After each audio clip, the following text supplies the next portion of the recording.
नमस्कार मेरे प्यारे साथियों, welcome to academy of teachers. आज हम लोग देखेंगे बहुत ही इम्पॉर्टेंट एमसीक्यूज जो कि करंट एजुकेशनल सिनेरियो मीन्स वर्तमान शैक्षिक परिदृश्य से लिए गए हैं और ये बीएचयू बीएड एंट्रेंस के लिए बहुत ही इम्पॉर्टेंट है क्योंकि 10 प्रश्न इससे पूछे जाते हैं। तो जो कि कल एग्ज़ाम होना है उसके लिए हमने इसको आप लोगों के लिए कलेक्ट किया है। अन्य किसी बीएड एंट्रेंस की अगर कोई तैयारी कर रहे हैं आप तो भी आपके लिए बहुत इंपॉर्टेंट होगा। इस वीडियो में हम लोग जो है 20 क्वेश्चन करेंगे और उनसे संबंधित जो फैक्ट होंगे उनको भी चेक करेंगे।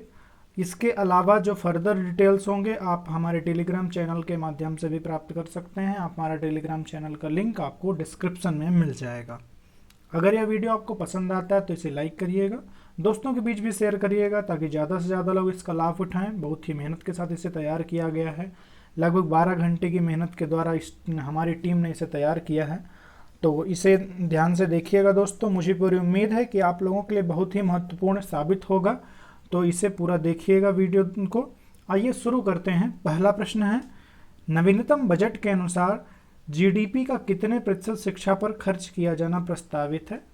तो दोस्तों, नवीनतम बजट के अनुसार देश की जीडीपी का 6% भारत सरकार जो है वो शिक्षा पर खर्च करने को प्रस्तावित की है। पिछले बजट के अनुसार 4.6% खर्च किया जाना प्रस्तावित था। अगला प्रश्न है, नवीनतम बजट के अनुसार उत्तर प्रदेश सरकार ने शिक्षा में कितने करोड़ रुपए खर्च करने का लक्ष्य रखा है। तो 22,389.08 करोड़ का लक्ष्य रखा गया है। वर्तमान में देश में केंद्रीय विश्वविद्यालय, जिसमें से राष्ट्रीय संस्कृत विश्वविद्यालय भी सम्मिलित है, इसे जो है मई में सम्मिलित किया गया है, को जोड़कर कितने हैं। तो देखा जाए तो 54 है कुल मिलाकर के राष्ट्रीय संस्कृत मतलब केंद्रीय विश्वविद्यालय, सेंट्रल यूनिवर्सिटी। अगला प्रश्न है, सन 2019 का वैश्विक शिक्षक पुरस्कार किसे दिया गया है। तो पीटर तबीजी को जो है सन 2019 का वैश्विक शिक्षक पुरस्कार दिया गया है। ये केन्या से संबंधित है दोस्तों। और एक जो है आपकी एक संस्था है जिसका नाम है वार्की फाउंडेशन है, वो इसे देने का काम करती है। अगला प्रश्न है, शिक्षा नीति ड्राफ्ट 2019 के अनुसार माध्यमिक शिक्षा की उम्र क्या होगी। तो शिक्षा नीति के ड्राफ्ट के जो वैसे तो देखिए दोस्तों, एनपीई जो है पास हो चुका है और अब इसके अनुसार जो शिक्षा मंत्रालय बन चुका है एमएचआरडी, परंतु अगर उससे प्रश्न नहीं आते हैं तो राष्ट्रीय शिक्षा नीति के ड्राफ्ट से प्रश्न पूछे जाने हैं। तो इसमें से 11 से 14 वर्ष का जो है माध्यमिक स्तर होगा। ऐसा 11 से 14 वर्ष के जो बच्चे होंगे वो माध्यमिक स्तर पर सम्मिलित होंगे। प्राथमिक चरण होगा 8 से 11 का और 3 से लेकर के 8 का जो है वो आपका फाउंडेशन स्टेज होगा। इस प्रकार से डिफरेंट स्टेज बनाए गए हैं। अगला प्रश्न है, निम्न में से कौन प्रज्ञता के अंतर्गत नहीं आता है। तो प्रज्ञता का फुल फॉर्म अगर देखें दोस्तों, तो प्रज्ञता एक प्रोग्राम शुरू किया गया था और इसमें फुल फॉर्म में आता है plan, review, arrange, guide, yak, assign, track and appreciate. तो अगर उसको देखें तो उसमें से प्रीपेयर जो है वो नहीं है, प्रीपेयर की जगह पर प्लान होना चाहिए। ठीक है दोस्तों, तो प्रज्ञता कार्यक्रम को अगर समझना चाहें तो 14 जुलाई को इसकी शुरुआत की गई थी। अगला प्रश्न है, शिक्षा नीति ड्राफ्ट 2019 के आधारभूत संकल्पनाओं में से कौन सा नहीं है। तो उसमें आधारभूत संकल्पनाओं को अगर देखें तो 5 आधारभूत संकल्पनाएं ली गई हैं। वो हैं आपकी अधिगम, न्याय संगत, गुणवत्ता, वहन करने योग्य और जवाबदेही। इनका मतलब अगर देखें तो अधिगम का मतलब लर्निंग, न्याय संगत का मतलब फेयर, मतलब सभी के लिए इक्वल हो, जो न्याय संगत हो, गुणवत्ता होनी चाहिए, क्वालिटी होनी चाहिए, वहन करने योग्य अफोर्डेबल, और जवाबदेही रिस्पॉन्सिबिलिटी। तो उसमें अगर देखें तो जिसमें लचीलापन जो है वो आधारभूत संकल्पनाओं में सम्मिलित नहीं होगा। अगला प्रश्न है, निम्न में से क्या एनसीईआरटी से संबंधित नहीं है। तो एनसीईआरटी से संबंधित नहीं होगा आपका दोस्तों क्लास, क्योंकि ये क्लास जो है कंप्यूटर लिटरेसी प्रोग्राम था और इसे 1984 में इसे चालू किया गया था। तो ये जो है एनसीईआरटी संबंधित नहीं है। यद्यपि एमएचआरडी ने ही इसे स्थापित किया था, इस प्रोग्राम को शुरू किया था, परंतु ये डायरेक्टली एनसीईआरटी से क्लास रिलेटेड नहीं है। अगला प्रश्न है दोस्तों, निम्न में से कौन सा कार्यक्रम राजस्थान से संबंधित है। तो देखिए दोस्तों, कोविड-19 पैंडेमिक के दौरान ऑनलाइन जो लर्निंग की बात हो रही थी और विभिन्न स्कूल जो हैं वो अपने बच्चों को जो है और विभिन्न बोर्ड जो है वो बच्चों तक लर्न मटेरियल पहुंचाने के लिए अपना उनसे कन्वर्सेशन करने के लिए उनको पढ़ाने के लिए जो है डिफरेंट डिजिटल प्लेटफॉर्म का यूज कर रहे थे। तो उसी के अंतर्गत डिफरेंट अपने अपने इन्होंने नाम दिए हैं, कार्यक्रम शुरू किए हैं पढ़ाने के लिए डिफरेंट स्टेट्स ने। तो राजस्थान सरकार ने जो है स्माइल कार्यक्रम को शुरू किया था। काइट प्रोग्राम जो था ये केरल का है। ई स्कॉलर प्रोग्राम जो है ये आपका मेघालय का है। और पढ़ाई त्योहार दुआर ये जो है छत्तीसगढ़ का है। इस प्रकार से इसके प्रोग्राम हैं। बुनियाद डिजिटल कार्यक्रम किस राज्य द्वारा शुरू किया गया है? तो ये दिल्ली द्वारा शुरू किया गया है दोस्तों। उन्नयन कार्यक्रम, तो उन्नयन कार्यक्रम संबंधित है बिहार से। अगला प्रश्न है, वर्तमान में अंतः स्थापित अधिगम की चर्चा की जा रही है, एम्बेडेड लर्निंग की चर्चा की जा रही है राष्ट्रीय शिक्षा नीति के अंतर्गत। इसका संबंध किससे है, मतलब इसमें क्या क्या चीज़ें अंतर संबंधित होंगी, एम्बेडेड होंगी? तो इसमें दोस्तों सम्मिलित होंगी ऑनलाइन एवं ऑफलाइन, मतलब कुछ चीज़ें ऑनलाइन प्रोवाइड कराई जाएँ और कुछ चीज़ें ऑफलाइन, जैसे कि डिफरेंट जो है डिजिटल माध्यम से उन्हें मतलब direct conversation face to face ना हो करके उनको बस प्रेषण किया जाए, वो ऑनलाइन और ऑफलाइन दोनों चीज़ों को इसमें शामिल किया जाएगा। अगला प्रश्न है, प्रज्ञता कार्यक्रम जो कि 14 जुलाई को शुरू किया गया था, किससे संबंधित है? तो जैसा कि मैंने बताया दोस्तों आप लोग को कि इस पेंडेमिक के दौरान डिफरेंट जो स्टेट्स हैं और बोर्ड्स हैं वो अपने अपने बच्चों को जो है डिफरेंट डिजिटल मीडियम से वो अपना पढ़ाने का काम कर रहे थे। तो ऐसे में जो है छात्रों का हित ध्यान रखते हुए जो NCERT ने कुछ जो है नियम कायदे लगाए थे। वो नियम कायदे जो है उसी को बोला गया है डिजिटल दिशा निर्देश। डिजिटल गाइडलाइंस दी गई थी कि ये एक्चुअली ये एडवाइजरी थी कि किस प्रकार से कितने घंटे तक और कैसे मतलब कितने अच्छे तरीके से जो है ऑनलाइन पढ़ाई की जाए, उससे संबंधित दिशा निर्देश दिए गए थे। कितने मैक्सिमम कितने घंटे तक पढ़ाई की जा सकती है, मैक्सिमम कितने घंटे की एक क्लास हो सकती है, इस प्रकार से। अगला प्रश्न है दोस्तों, दीक्षा पोर्टल को NCERT ने कब लॉन्च किया? तो दीक्षा पोर्टल जो है 2017 में लॉन्च किया गया था दोस्तों। और ये बहुत ही इम्पॉर्टेंट है क्योंकि इसमें जो है आपको एक मौका दिया जाता है कि डिजिटली जो है लोग कनेक्ट हो सकें। इसका फुल फॉर्म देखें तो digital infrastructure for knowledge sharing. Knowledge share करने के लिए इसे बनाया गया है कि जिनके पास जो जो भी नॉलेज है वो अपना शेयर कर सकते हैं इसमें। ओके, अगला प्रश्न है, NROER की स्थापना MHRD ने 2013 में की थी, इसका पूर्ण रूप क्या है? तो इसका पूर्ण रूप है दोस्तों national repository of open initiative resources, ये इसका फुल फॉर्म होगा। अगला प्रश्न है, स्वयं की स्थापना कब की गई थी? तो स्वयं की स्थापना दोस्तों की गई थी जुलाई 2017 में। स्वयं जो है ये आपका एक प्रोग्राम है जो आप लोगों को उपलब्ध कराता है डिफरेंट वेब्स तक एक्सेस, वेबसाइट जो होती है उन तक एक्सेस पहुंचाने का काम करता है। अगर इसका फुल फॉर्म देखें तो हो जाएगा study webs of active learning for young aspiring mind, ये इसका जो है फुल फॉर्म होगा। अगला प्रश्न है, पहली डिजिटल प्रदर्शनी भारतीय विरासतों पर कब शुरू की गई थी? तो पहली डिजिटल प्रदर्शनी भारतीय विरासतों पर 16 जनवरी 2020 को शुरू की गई थी। और इस प्रदर्शनी का उद्देश्य ये था कि हमारी जो सांस्कृतिक, ऐतिहासिक या धार्मिक जो विरासत है विभिन्न प्रकार की, वो चाहे धार्मिक स्थल हो चाहे ऐतिहासिक स्थल हो, उनके बारे में जो है बच्चों को जानकारी दी जाए। तो ये डिजिटल प्रदर्शनी थी, यहाँ प्रत्यक्ष तौर पर जो है देखा नहीं जा सकता था इसे। ठीक है दोस्तों, तो ये 16 जनवरी 2020 को एक महीने के लिए शुरू की गई थी।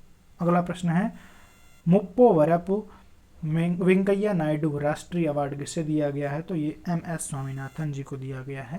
ये साइंस के क्षेत्र में दिया जाता है। भारत में पहली नेशनल स्पोर्ट्स यूनिवर्सिटी कब स्थापित की गई?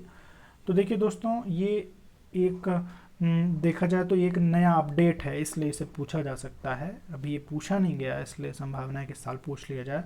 16 मार्च 2018 को मणिपुर में पहले नेशनल स्पोर्ट्स यूनिवर्सिटी की स्थापना की गई है। अम्मा वोडी स्कीम किस राज्य से संबंधित है? तो अम्मा वोडी स्कीम जो है वो आंध्र प्रदेश राज्य से संबंधित है। ये गरीब तबके के महिलाओं के लिए, उनके लिए एक प्रकार से सहयोग है ताकि वो अपनी बालिकाओं को पढ़ा सकें। अगला प्रश्न है दोस्तों, असर की नवीनतम रिपोर्ट के अनुसार ग्रामीण क्षेत्र में सरकारी स्कूलों में नामांकन प्रतिशत कितना है? तो पहले तो ये जान लीजिए असर है क्या। असर का मतलब होता है annual status of education report. ये होता है आपका असर का फुल फॉर्म, और इसे जो है एक एनजीओ है प्रथम नाम की, और ये जो है एजुकेशन के फील्ड में आप समझ सकते हैं कि वरिष्ठ है, मतलब टॉप पर है। तो ये जो है एनजीओ ये रिपोर्ट देता है। वैसे तो 2018 में लेटेस्ट रिपोर्ट दी गई थी, 2020 में प्रस्तावित है। तो उसके अनुसार ग्रामीण क्षेत्र में सरकारी स्कूलों में नामांकन प्रतिशत 90 है। इससे सबसे पहले 2005 में इसे शुरू किया गया था। और यहाँ पर ध्यान देने वाली बात यह है कि ग्रामीण क्षेत्रों में जो मूलभूत संकल्पनाएं हैं, कॉन्सेप्ट हैं, और बेसिक कॉन्सेप्ट जो हैं, उन पर बच्चों की कितनी पकड़ है, यह चेक करने का मुख्य काम इसका रहता है। ठीक है दोस्तों, तो ये जो है सी विकल्प यहाँ पर सही होगा। अगला प्रश्न है, शिक्षा नीति ड्राफ्ट 2019 के अनुसार त्रिभाषा सूत्र किस कक्षा से लागू किया जाएगा? तो दोस्तों पहले ये प्रस्तावना थी, पहले 1986 के अनुसार, राष्ट्रीय शिक्षा नीति 1986 के अनुसार ये प्रस्तावना थी कि कक्षा 6 से त्रिभाषा सूत्र को लागू किया जाए, 3 लैंग्वेज फार्मूला को। लेकिन अब इसे पहली कक्षा से लागू किया जाएगा। ये कहा जा रहा है कि बच्चों का जो शुरू के 8 वर्ष जो होते हैं बहुत ही इंपॉर्टेंट होते हैं, इसलिए इसे पहली कक्षा से ही लागू किया जाएगा। अगला प्रश्न है, निम्न में से कौन एनसीईआरटी की संघटक संस्था नहीं है? दोस्तों एनसीईआरटी की डिफरेंट उसमें उसके कॉन्स्टिट्यूएंट्स होते हैं, मतलब वो बहुत सारी संस्थाओं से मिलकर बना है एनसीईआरटी। तो एनसीईआरटी में विभिन्न प्रकार की संस्थाएं सम्मिलित होती हैं, जैसे CIET, PSS, CIV, RIE regional institutes of education. लेकिन TFL जो है उसका संघटक संस्था नहीं है। और अधिक आप अगर जानना चाहते हैं इसके डिफरेंट जो संस्था है, उसको हम टेलीग्राम चैनल पर जो है उसको हम जो है सेंड कर देंगे, उससे अवेलेबल होगा, आप उस पर जा करके और जो उसके संगठक संस्थाएं उन्हें देख सकते हैं। प्रश्न इस पर बन सकता है। अगला प्रश्न है, 107वीं भारतीय विज्ञान कांग्रेस कहाँ और कब आयोजित की गई? तो 107वीं भारतीय विज्ञान कांग्रेस जो है वो 3 जनवरी 2019 को बेंगलुरु में आयोजित की गई थी। इसके पहले 2018 में वो लवली प्रोफेशनल यूनिवर्सिटी जो कि जालंधर में है, वो 106वीं भारतीय विज्ञान कांग्रेस थी। और 105वीं भारतीय विज्ञान कांग्रेस जो है दोस्तों वो आपके मणिपुर में की गई थी। इन तीनों को आप याद रखिएगा।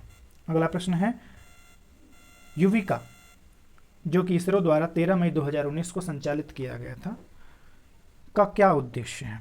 तो युविका जो कार्यक्रम है ये जो है बच्चों को छोटी उम्र में ही अंतरिक्ष विज्ञान के प्रति दिलचस्पी पैदा करने के लिए इस कार्यक्रम को शुरू किया गया था।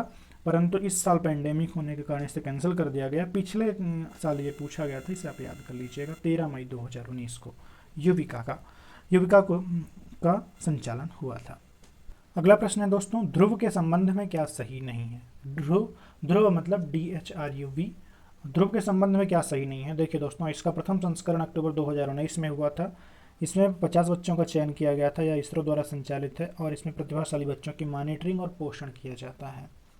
तो ध्रुव कार्यक्रम जो था इसमें और चीज़ें तो सही हैं। पहला संस्करण इसे अक्टूबर 2019 में हुआ था। इसमें 60 बच्चों का, लगभग 60 बच्चों का चयन किया गया था और यह इसरो द्वारा संचालित किया जाता है।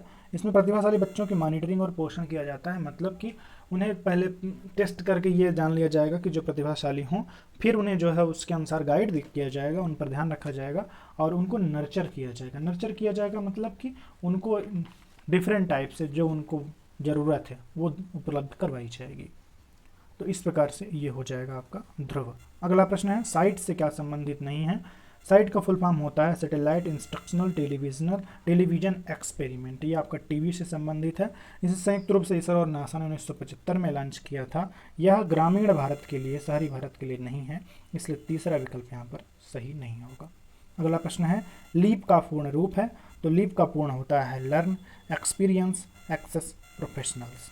ये लीप जो है आपका इस प्रकार से संबंधित है। प्रोग्राम है ये 13 नवंबर 2018 को इसे शुरू किया गया था, लीप प्रोग्राम को। आगे बढ़ते हैं दोस्तों, अर्पित कार्यक्रम किससे संबंधित है?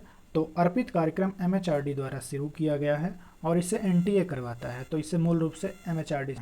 अगला प्रश्न है, ऑपरेशन डिजिटल बोर्ड जिसकी शुरुआत MHRD मंत्री प्रकाश जावड़ेकर ने की थी, किससे संबंधित है? तो ऑपरेशन डिजिटल बोर्ड जो है वो आपका संबंधित है अध्ययन अध्यापन को संवाद मूलक बनाने से।